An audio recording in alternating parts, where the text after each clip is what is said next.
Assalamualaikum. Bertemu kembali dalam Islam Nusantara.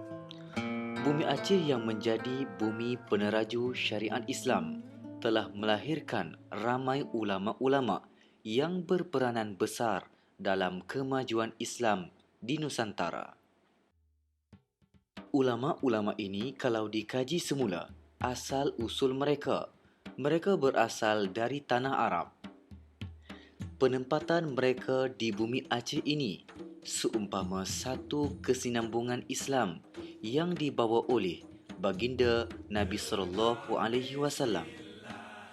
Ini adalah salah satu lokasi yang terletak jauh di pedalaman berhampiran kawasan gunung berapi Timur Aceh. Perkampungan ini sangat mendamaikan. Rumah-rumah yang masih mengekalkan kebudayaan Aceh masih terdapat di sini. Satu pemandangan yang sungguh mengasyikkan. Sekarang saya berada di depan pesantren perpustakaan Zawiyah Tengku Cik Tanah. Dan di sini saya akan berwawancara bersama dengan Tengku Mawardi Hashim, salah seorang tenaga pengajar di sini yang akan menceritakan sejarah asal perjalanan ilmuwan di sini.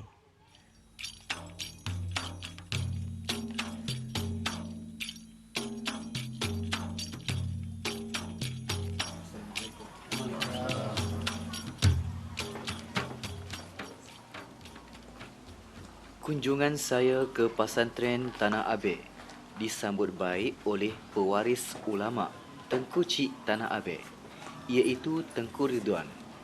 Alangkah terkejutnya saya, selain kanak-kanak dan remaja yang menuntut di sini, terdapat juga para dewasa yang turut mendalami ilmu agama. Teringat saya kata-kata Tengku Ridwan di waktu kecil remaja. Kita menuntut menimba ilmu dan di alam dewasa kita wajib mendalamkan ilmu. Tetapi dewasa hari ini seakan mengambil mudah dengan tidak jujur untuk terus mendalami ilmu agama. Saya berbangga melihat para dewasa di sini merendah hati untuk terus belajar walaupun di usia senja. Selepas ini, saya akan menemu bual tenaga pengajar di sini, Tengku Mawardi.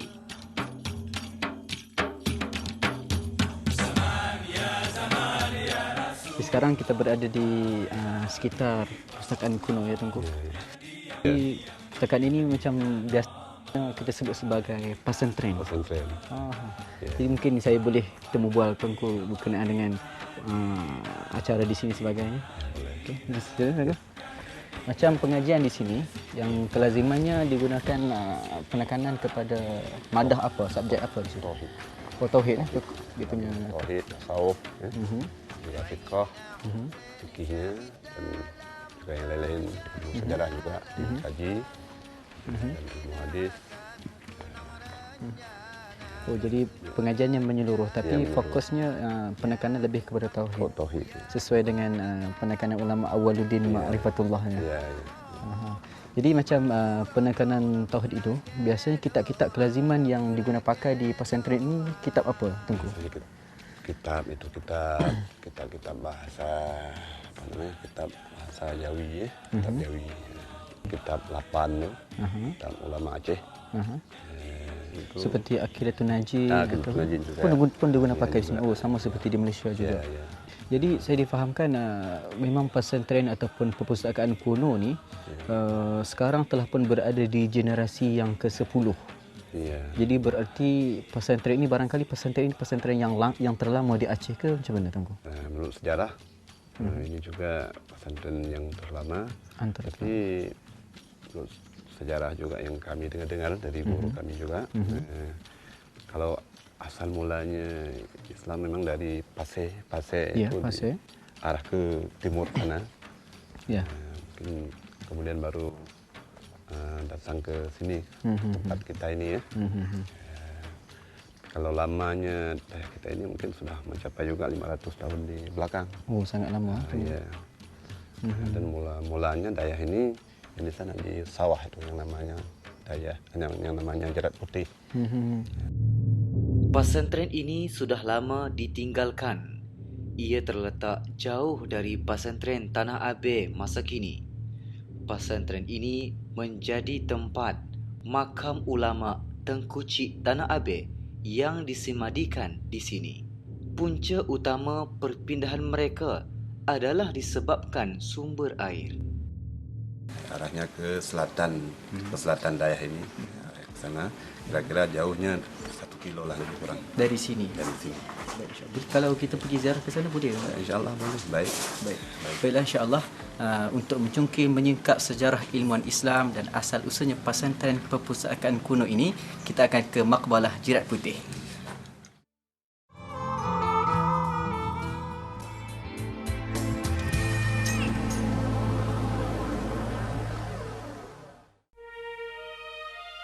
Biarpun pemandangan luar pesantren ini dipenuhi pokok-pokok renek, namun pemandangan di dalam pesantren ini sangat bersih dan teratur, seperti pesantren ini tidak pernah ditinggalkan dan dijaga rapi.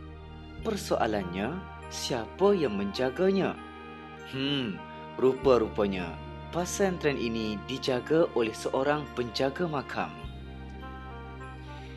Jadi tiada istilah yang boleh mensyirikkan Allah Subhanahu wa Ta'ala. Pesantren ini merupakan pesantren pertama yang dibina oleh ulama Tengku Cik Tanah Abe setelah beliau berhijrah dari Baghdad ke sini.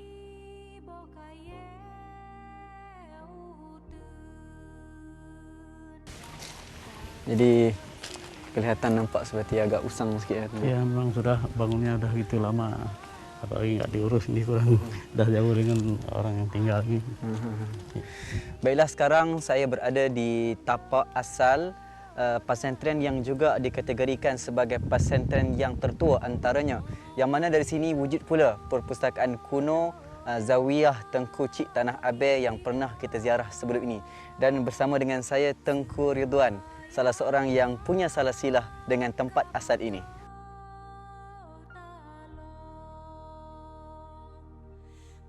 Tengku Cik Tanah Abe atau dengan nama lain Fairuz Al-Baghdadi telah berjasa pada bumi Aceh Darussalam dalam bidang perundangan Islam seperti hukum hudud dan qisas, yang mana telah dipertanggungjawabkan oleh Sultan Iskandar Muda sewaktu era pemerintahannya dengan mensyariatkan agama Islam di Nusantara.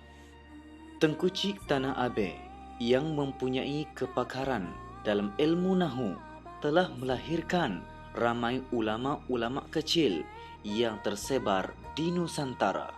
Kebanyakan pelajarnya telah menetap di Patani Darussalam, Tanah Melayu atau Malaysia dan lain-lain lagi. Sumbangan dan jasa Tengku Cik Tanah Abe ini menjadi inspirasi saya untuk terus menimba ilmu, menjadi penuntut yang lebih matang.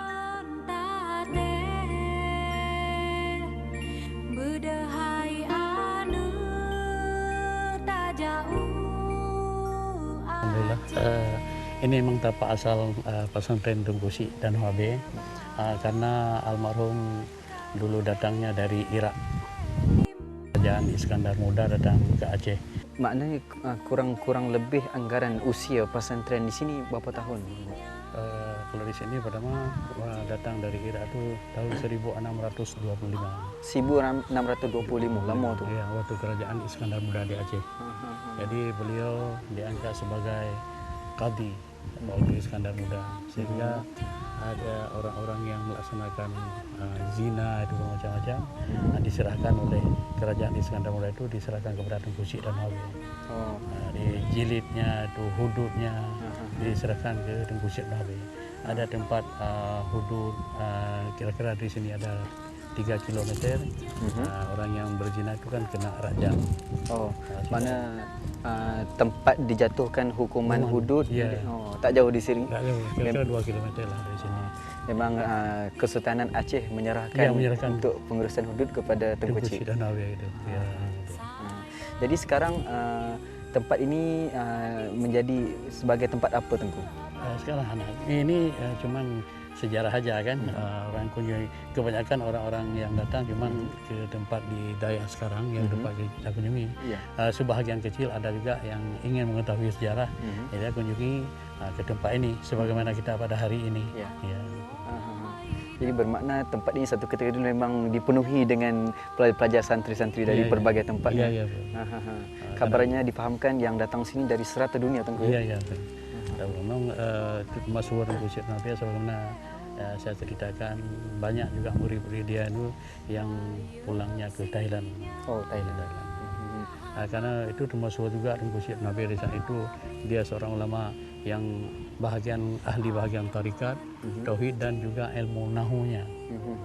Sehingga termasuk di Aceh ada nadam-nadam Aceh yang menyangkut dengan kelebihan ilmu nahu yang dimiliki oleh Tengku Syek dan Hwabe.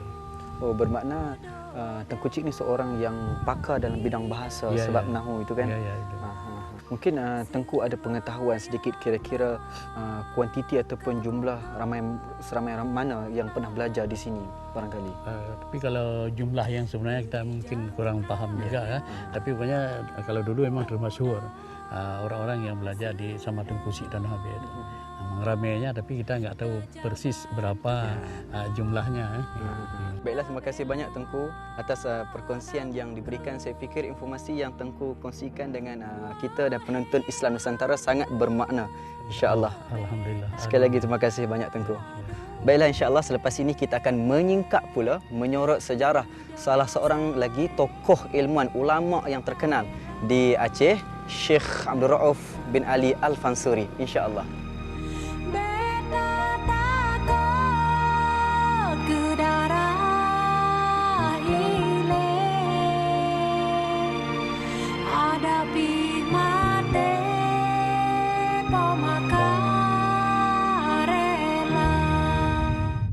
Sultan Iskandar Muda, seorang sultan yang mempunyai pegangan teguh pada agama Islam. Ketegasannya dan kebijaksanaannya memerintah Aceh dengan mengangkat ulama sebagai penasihat agama. Ketua perang dan pentadbiran telah membuahkan hasil dan menjadikan bumi Aceh Darussalam sebagai bumi Islam. Kepercayaannya kepada ulama-ulama besar telah menjadikan strategi peperangan dan pertahanan negara serta pemerintahannya gagal dipengaruhi penjajah asing. Hukum hudud yang diamalkan di waktu itu juga menjadi tunjang kemajuan sebuah komuniti masyarakat beragama Islam. Selain berperang dan mempertahankan agama Islam di Nusantara, ulama-ulama hebat di era pemerintahan Sultan Iskandar Muda juga memainkan peranan penting dalam sektor pentadbiran, perundangan, akademik dan juga kebudayaan. Tengku Syek Tanah Abe, ulama hudud yang masyhur dengan ilmu nahunya. Selepas era Sultan Iskandar Muda, bumi Aceh terus kukuh berpegang pada agama Islam. Maka pemerintah selepas Sultan Iskandar Muda turut mengikut jejak Sultan Iskandar Muda dengan menggunakan khidmat ulama sebagai penasihat dalam pemerintahan. Berikutan tradisi ini, maka bumi Aceh Darussalam semakin dibanjiri dengan ulama dan pendakwah hebat. Ulama-ulama besar selepas pemerintahan Sultan Iskandar Muda adalah seperti Syekh Burhanuddin Ar-Raniri, Hamzah Fansuri dan Syekh Burhanuddin bin Ali As-Singkili.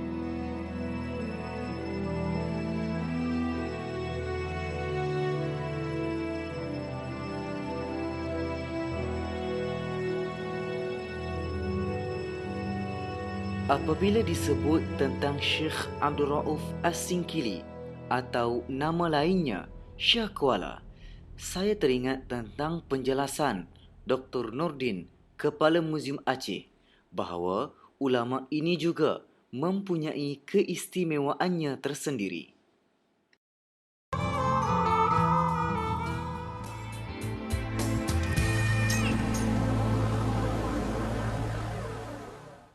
As-Singkili, itu nama lengkap.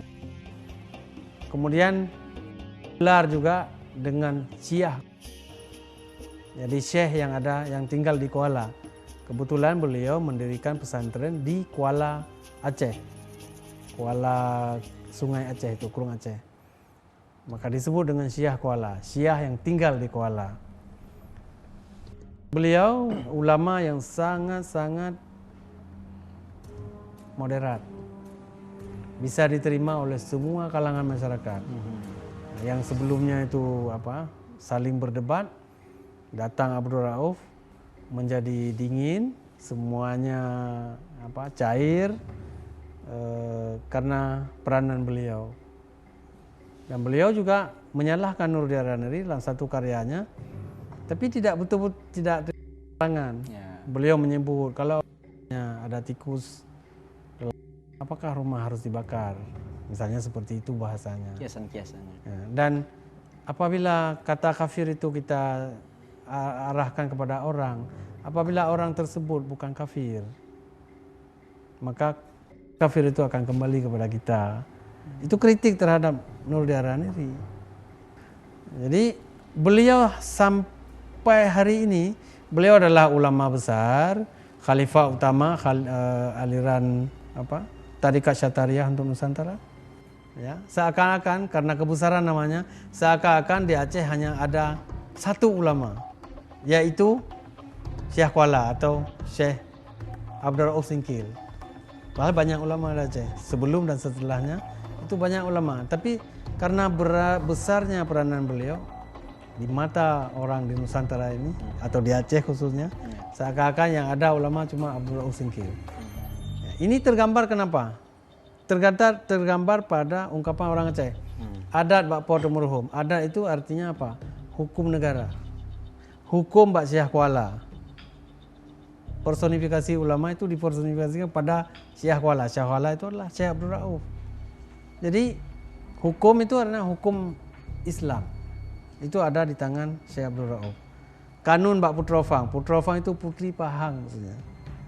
Itu lambang perempuan Aceh.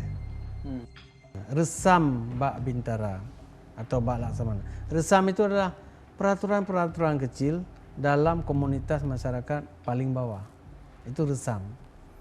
Jadi ungkapan ini menggambarkan seolah ulama hanya ada satu, Abdul Rauf. Sultan hanya satu, yaitu Iskandar Muda. Adat Por Temurhum. Por Temurhum itu adalah gelar Iskandar Muda setelah beliau wafat. Jadi orang Aceh yang awam itu hanya mengenal seakan-akan raja kita Iskandar Muda. Padahal banyak raja sebelumnya, banyak raja juga setelahnya. Ulama itu seolah-olah Syekh Kuala. Begitu besar nama itu. Begitu besar pengaruhnya. Begitu diterima beliau oleh masyarakat secara menyeluruh. Karya-karya beliau juga banyak. Misalnya karya beliau tafsir pertama dalam bahasa Jawi, dalam bahasa Melayu, Tarjumanul Mustafid. Itu adalah tafsir Quran pertama dalam bahasa Melayu. Kemudian beliau menulis Mir'atut Tulab, cermin kepada orang-orang yang menuntut ilmu. Itu juga dipakai untuk mendidik calon-calon pemimpin dan calon-calon raja di Nusantara. Tidak hanya di Aceh dan Malaysia, tapi di Jawa juga dipakai itu. Mir'atut Tulab. Fikih muamalah, bukan fikih ubudiyah. Fikih muamalah beliau tulis, tebal kitabnya. Beliau menulis dari tidak menulis fikih Ubudiyah. Tidak ada karya beliau fikih Ubudiyah. Nur Diarani ada yang terkenal tuh Siratul Mustaqim.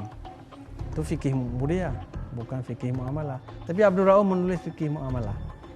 Kemudian banyak karya-karya sufinya juga. Misalnya ada Umdatul Muhtajin, ada Umdatul Muhtajin, ada Kifayatul Muhtajin. Kifayatul Muhtajin itu menceritakan bagaimana perjalanan beliau belajar ke Arab, belajar pada siapa saja selama 19 tahun, kemudian setelah belajar sama siapa mendapat ijazah sama Maula Ibrahim, kemudian beliau belajar pada Syekh Abdullah Lahore ilmu batin, kemudian pulang ke negerinya ke Aceh tahun 1662 beliau diangkat menjadi Qadhi Malikul Adil Waliul Mulki Kerajaan Aceh oleh Sultanah Tajul Alam Sapiatuddin. Saya meneruskan perjalanan menjejak makam Syakwala atau Syekh Abdul Rauf As-Singkili. Perjalanan saya dibantu sekali lagi oleh Encik Edi Syafawi, iaitu seorang sejarawan Aceh. Perjalanan saya mengambil masa 45 minit dari Bandar Aceh. Ternyata di sepanjang perjalanan kami, kawasan-kawasan perjalanan ini sudah menjadi laut. Saya difahamkan makam Syakwala terletak berhampiran gigi pantai. Persoalan timbul, kalau kampung-kampung di sini ditenggelami menjadi laut, memungkinkan makam Syakwala juga menerima akibat yang sama. Tetapi, kata Edi Syafawi, makam Syakwala masih teguh berdiri apabila tsunami melanda Aceh. Situasi ini semakin menyemarakkan semangat saya untuk mengunjungi makam ini. Mungkin benar dan mungkin juga tidak.